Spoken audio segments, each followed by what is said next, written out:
Goeiemôre, Dr. Matt wat praat. Ek is in 'n huis en dit is die mooiste huis. Pragtig, so mooi afgewerk, duurste meubels, maar daar's een muur wat 'n geweldige kraak in het. 'n Kraak in so 'n mate dat ek sommer my wysvinger in hierdie bars kan druk. En ek vra vir die eienaar, nou wat gaan hier aan? Hy sê nee, dis 'n strukturele probleem.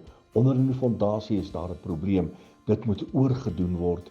Van die fondasie af tot bo toe moet hierdie muur weer gebou word. En nou sê hy vir my, ek het 'n meesterbouer nodig om dit vir my te doen. Ek moet by 'n meesterbouer uitkom.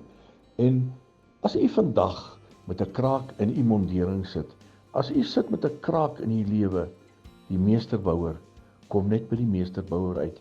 En ek kan vir u verseker, die meesterbouer sal regmaak. Daar waar daai kraak is, daar waar daai bars in jou lewe is, daar waar dit onaangenaam is, daar waar die dinge nie bymekaar wil kom nie, meesterbouer, Koning Jesus, hy's die God wat die barste en die krake in jou lewe sal regmaak, dat dit weer voorspoedig in jou lewe kan gaan.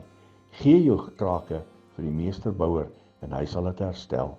Herlewingsgroete.